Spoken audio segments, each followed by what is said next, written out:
going to motor.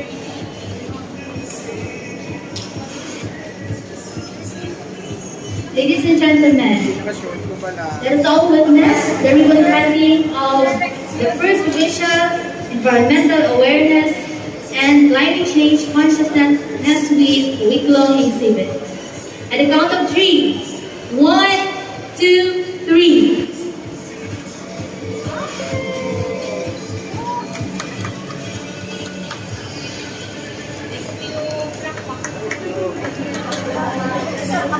Number 1667, dated November 18, 2008. The period of November 18 to 25 is declared as the Global Warming and Climate Change Consciousness Week. This annual celebration aims to create awareness on global warming and climate change by pursuing broad and intensive public information and education campaign to secure the collective cooperation of private and public sectors at all levels to finding solutions to these concerns. Good morning, ladies and gentlemen, and welcome to the first Provincial Environmental Awareness Month and Climate Change Consciousness week-long exhibit with the theme, Step Up Local Community Climate Actions, Strengthen Community Resilience. To formally start the program, everyone is requested to rise for a prayer to be led by Ms. Melissa de la Cruz, and please remain standing for the Philippine National Anthem to be conducted by Ms. Patrice Maicatono. Bless everyone present today, that each may be able to share what he or she has to your glory and honor. Grant good health and safety to our loved ones left at home, and peace and goodwill to all men. May the various activities related to this event be a success through your intervention. We ask all of this in your name. Amen. In the name of the Father, the Son, and the Holy Spirit. Amen. May I request Ms. Diana Herrera, the Mall Operations Manager, Robinson's Mall Pavia, for her words of welcome. Ma'am. Good morning, everyone. To start with, let me acknowledge our distinguished guest for today, to Ma'am Ann Villarreate from DNR EMB Region 6, to Attorney Cesar Emmanuel Boyco Jr., the PGENRO Officer, Provincial Environment and Natural Resources, to Ma'am Rebecca Maravilla, the Chairperson for Board of Directors, Metro Iloilo Water District, and to Attorney J.C. Bangoy, the Head for Legal and Regulatory Affairs for Metro Pacific Iloilo Water, and to, parang wala dito si Engineer Cholly Pesuerte, the President of League of Iloilo Environment and Natural Resources Officers, and to our shoppers and mall goers, good morning. As part of the celebration of the Provincial Environmental Awareness Month, we at Robinson's Pavia are once again very privileged to be part of this event. Once again, Robinson's Pavia is always the partner of the Provincial Environmental Resources, Natural Resources Office. In raising awareness, we are always here to support all the programs and events of DNR, EMB, and also the programs of Provincial Government, Environment, and Natural Resources Office in raising awareness and encourage environmental protection. In behalf of Robinson's Malls, I would like to extend the warm welcome to all Eco Warriors and welcome to Robinson's Pavia. Thank you. From our program partners, from DNR EMB, let's have Ms. Anne Marie Deliarte, Chief Clearance and Permitting Division, on behalf of the Regional Director. Ma'am.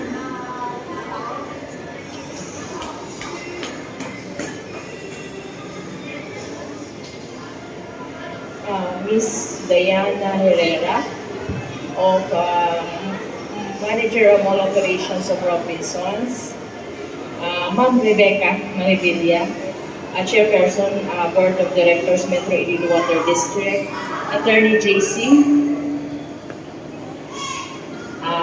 Bangoy, Head Legal and Regulatory Affairs of Metro Iloilo Water, from members of Hubungan and Tigbawan, Bungan and Tigbawan, other and all goers.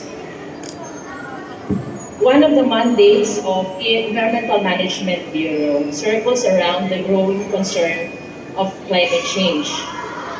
We have seen the effects of which and felt the impact on our daily basis.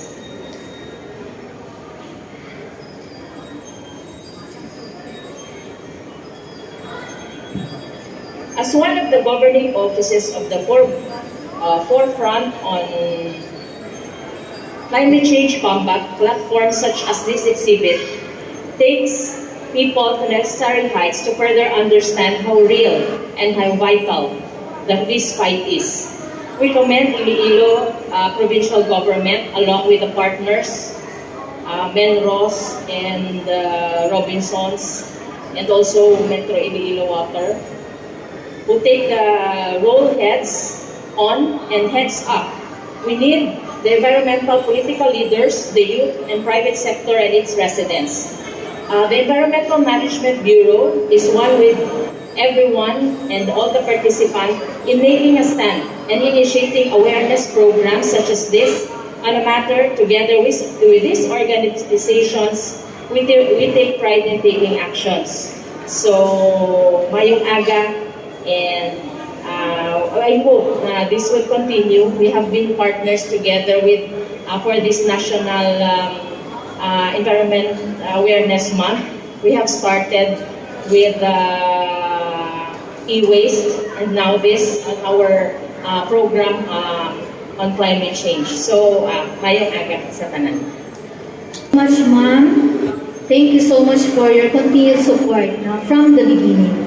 At this point of time, another message, support message from the Metro Iloilo Water District, Ma'am Rebecca Maravilla, the Chairperson, Board of Directors. Ma'am.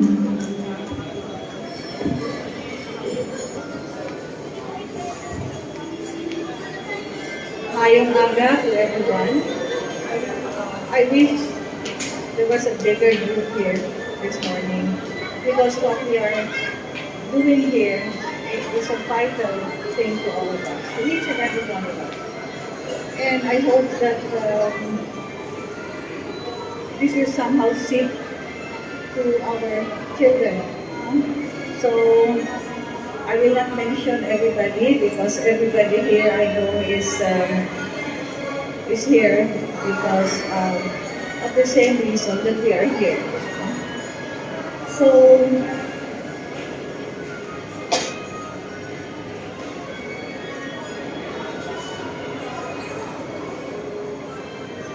in behalf of the Metro Iloilo Water District, we are honored to be a partner and to be invited here today for the Climate Change Consciousness Week.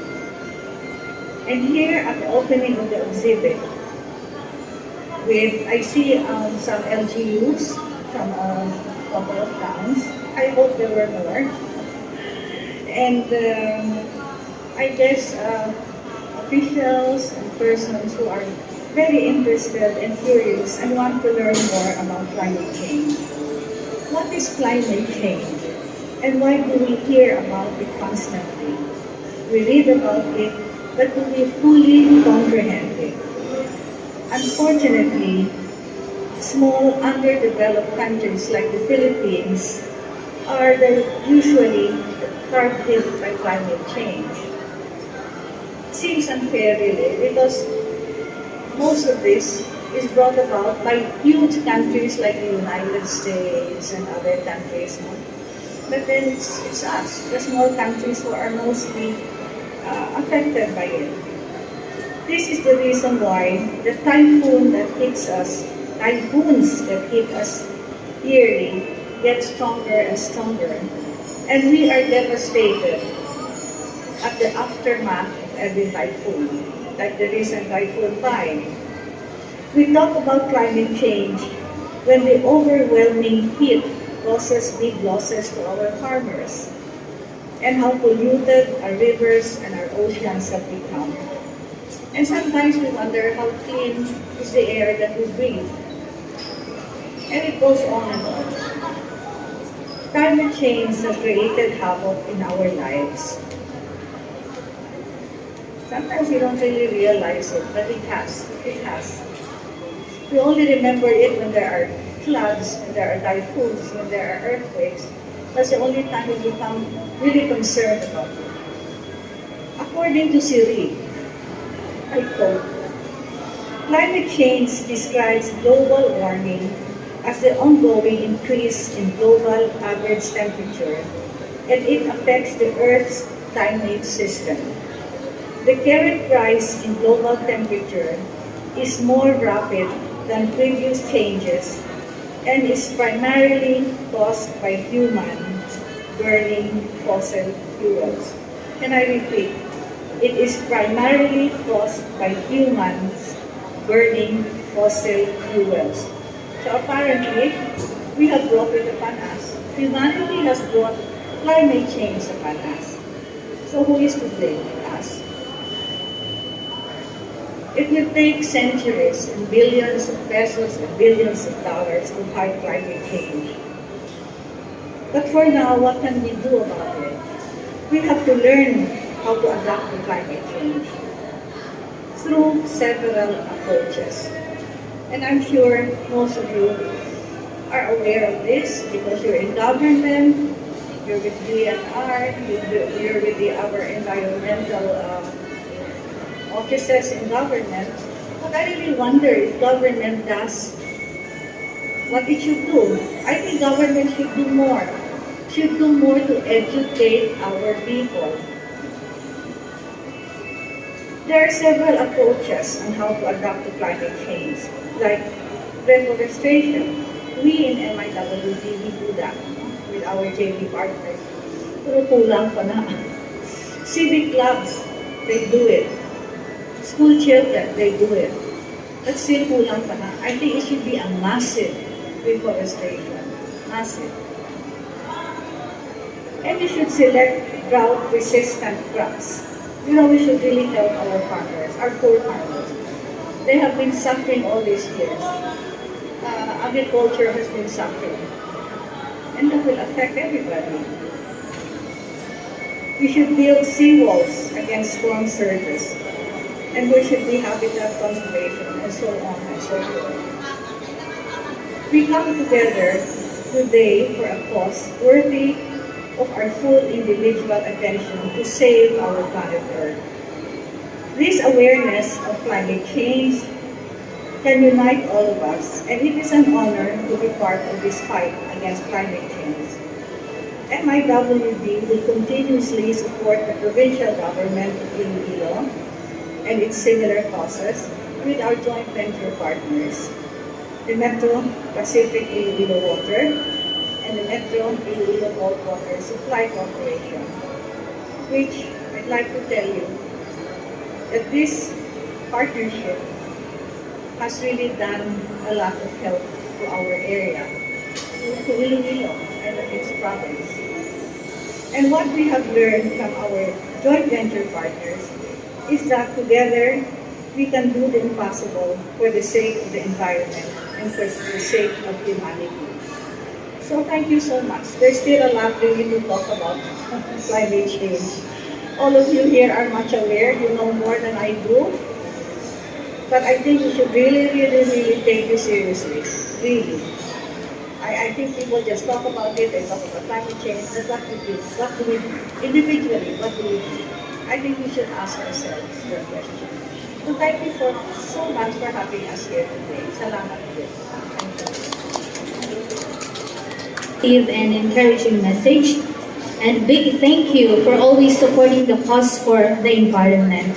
Indeed, we need to take this concern very seriously. Before we proceed to our next speaker, may I also acknowledge the presence of the Menra of San Enrique, Ma'am Elena Mosquera, and the Menra President, League of Iloilo Environment and Natural Resources Office, Engineer Jolepe Suerte. Good morning, ma'am and sirs. At this point, let us hear another supportive message from Attorney J.C. Bamoy, Head, Legal and Regulatory Affairs, Metro Pacific Iloilo Water. Sir?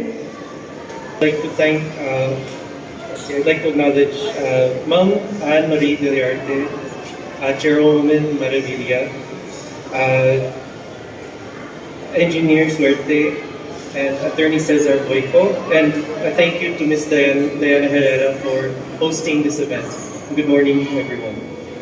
On behalf of our Chief Operating Officer, Engineer Robert Cabides of Metro Pacific Iloilo Water, we want to thank PGENRO for inviting us as one of its partners in celebrating the Environmental Awareness Month and the Climate Change Consciousness Week exhibit today. Today is a momentous occasion as it marks how as we, as an organization, are committing and reacting to the climate change initiative more earnestly. Thank you.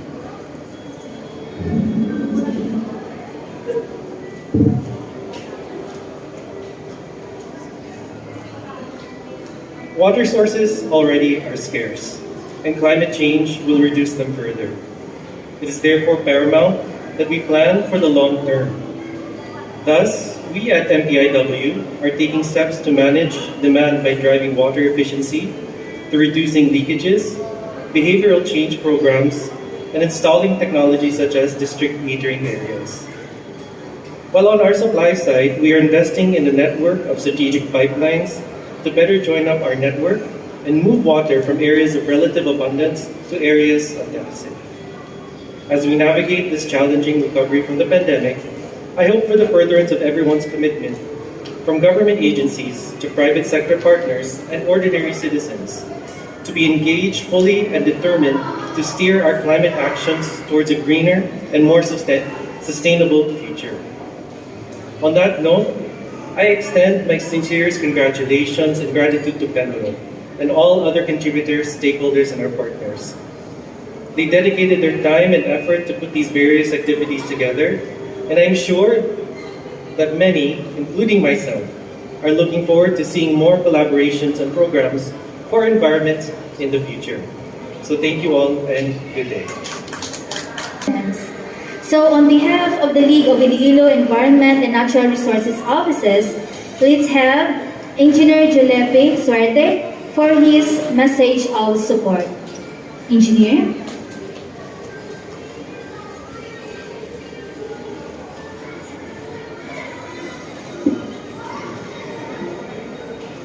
Good morning to each and every one of us, to our visitors, Ma'am Rebecca Maravilla of MIWG, to Ma'am Diane Herrera, our host, as always, for the support sa aton kausa para sa environment, to Ma'am Anne Deliarte, my colleague before in the DNR, to Attorney Cesar Emmanuel Boyco, our PGENRO officer, and to all the stakeholders, and to my fellow Menros na nag-support gid diri sa atong Provincial Awareness Environmental Week or Month celebration.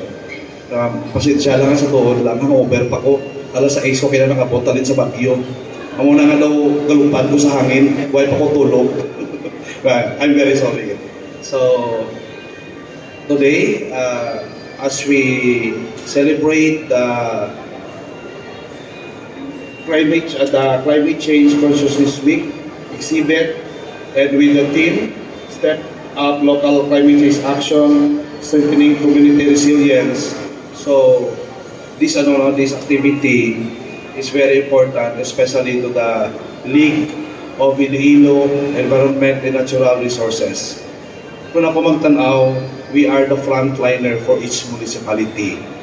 We have a great role in this climate change. Especially, we are rest assured that the province of Iloilo is well supported by all the Menros in the Iloilo province.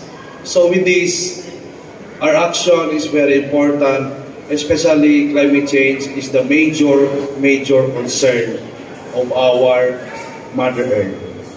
So with this, we need to take action from the national level, our DNR, from the regional level, the counterpart, the regional office, and the province of Iloilo, and the municipality, from barangay, and most of all, from school and from our home.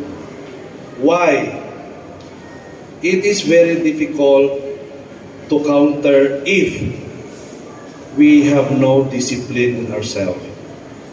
So what I mean to say is, it starts from ourselves. If we have no discipline, we could not teach our children. That's why ang amon plano or ang akon plano as Menro President, we need to come up with IEC material to the elementary level to high school. Why? It is very effective as example in Japan. If we will educate the elementary or kinder to high school, in the long run, they are the future leader of our society. And for example, if parents, example, your children will say to you, "Pa, ma, nga ginhaboy mo ang basura, kag-aaway mo segregate," what do you think we feel as our parents? Diba? So, Butchilingon, from the parents to the teacher to the government sector, we need to make our obligation. So with this, no, nakita ko, grabe na gid ang threats ng climate change. Why? It is because the effect is not only minor, but whole world. The sea level rise, it shows that it is real. When you go to the Iloilo City, when high tide, hindi na makagawa ang atong drainage system. So tama na gid ang ang ebidensya tama na gid ka clear. So if we will not do action in our part, what will happen? Our future generation will suffer. So with this, rest assured that the League of Iloilo Municipal Environment will do its best to support the national, the regional, and the provincial level. So sa liwat, on behalf of Mayor Luigi Goreseta, and also as Menro President, we will do our best. Once again, thank you and good morning.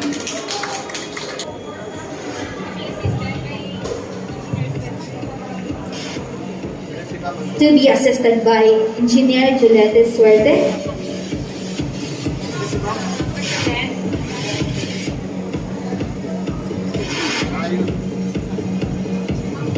Requesting the representative from Robinsons, Ma'am Diana Herrera. Thank you so much, ma'am.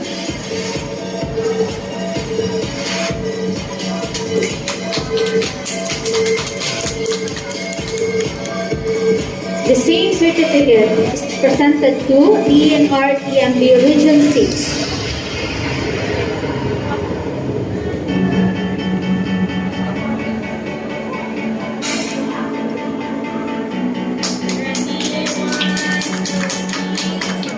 The same certificate is presented to Metro Pacific Iloilo Water.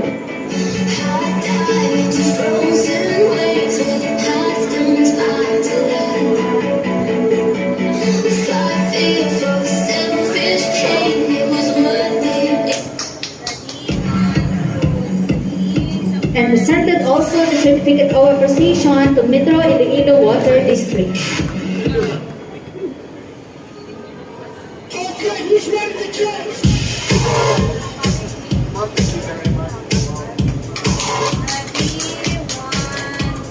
Thank you so much to our partners. Thank you so much, sirs. And for the closing, as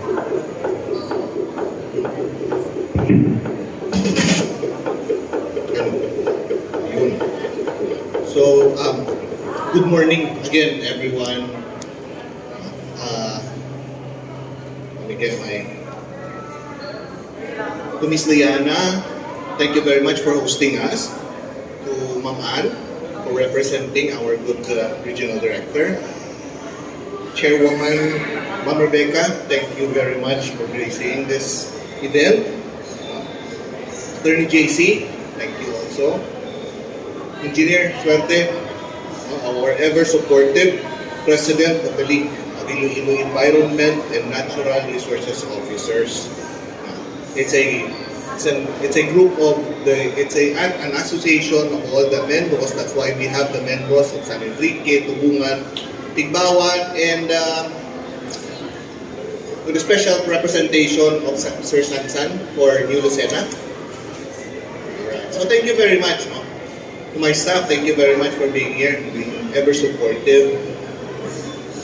We have, for our topic for today is climate change. And I prepared a lengthy message. Last night when I timed it, it took about 1 hour and 20. So while listening to your messages of support, medyo na-tone down ko siya. I toned them down to around 20 minutes, provided medyo ako ma-disrupt. Pero for those who are in a hurry, I can summarize this, the short version is, into 3 points. Climate change is the biggest threat we face.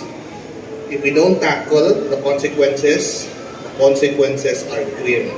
And number 3, the most important things that we are to do are to stop activities that cause it, and enhance our resilience. Usually when we talk about climate change, when we talk to people, when we say climate change, we see how people react. So wala lang, right? It's like as if, wala na. They do not feel the effects of global warming. They do not feel the effects of the increased rain. I remember, actually hindi man I remember that. I purposely researched it last night. Last night, in-check ko ang rainfall sa Typhoon Frank. That was 261 millimeters of rain. And at that time, they told us that that amount of rain was good for 1 month. It was 1 month's rain na ginubuhos ni Frank in 1 day. Subo, lately, si Paeng, kaya naman kita maigong directly, pero naga-yellow and naga-red warning kita. And anong sa red warning? That's 40 millimeter per hour. So in 2-3 hours, 4 hours, na-exceed na si Frank. And remember the devastation that Frank had. That was already the effects of climate change. So let's talk about climate change as it is. Climate change, global warming is already here. And we cannot do anything about it. Or we cannot do anything to stop it because it is here. Kung si Isko Moreno, let's say it as it is. And what we can do. What are the things that we can do? We have 2 things that we can do. We have adaptation and mitigation. We mitigate, we stop, as Ma'am Rebecca has said, we stop activities. These are the large-scale things that we can do.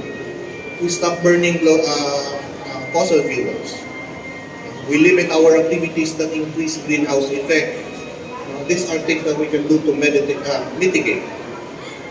But also, another thing that we can do is adapt. We have to adapt because it is here. And how do we adapt? We plant more trees. It's as simple as that. The province of Iloilo, through the projects of our good governor, we have Tanong Iloilo every year. And we aim to plant we need to plant 1.5 million trees a year. And we did that for the past 2-3 years. And for the past 2-3 years, we have reached our goal, 1.5 million trees a year. But it seems not enough.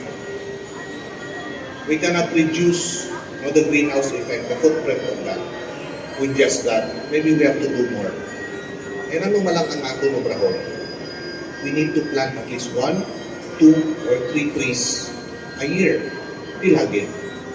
If you need seedlings, the provincial government have nurseries distributed throughout the 5 districts of the province of Iloilo. If you need them, just send us a letter. We'll give them to you for free. Si Dalia. Dalia's here. She's in charge of that, and you just send us a letter, and we will give you the seedlings. We just need to plant 1, 2, or 3 trees a year. That's how we adapt. That's how we mitigate. And, you know, to be honest, si Michi, our soon-to-be supervising environmental management officer, promotion. It's coming up next year. Anyway, I'll tell you a secret. Ginuhod dyan na nga, she purposely made you do your messages of support for us to hear clearly that you support our activities. And what we can do, because what we can do, climate change is too true. It is too true to be good. So let us all tell it like it is. And let's tackle it together, and let's redouble our efforts. And with your messages of support today, Attorney JC, Ma'am Rebecca, Ma'am Ann, these are engineers were there.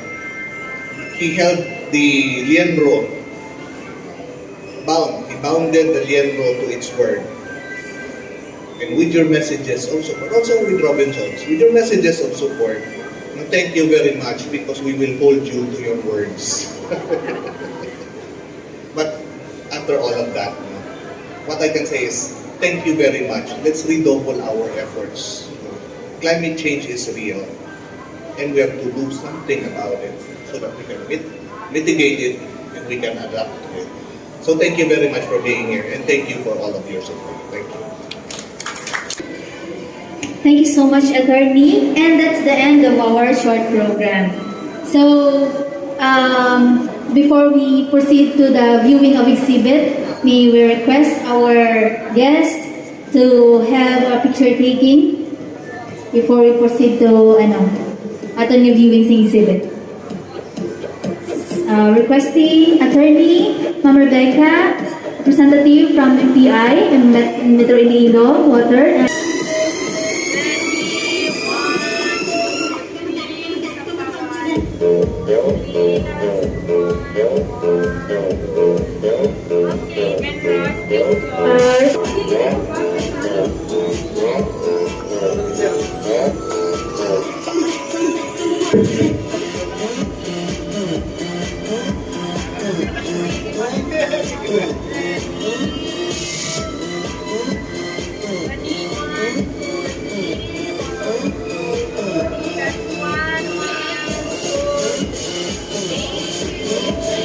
And please join PGENRO personnel, PGENRO team.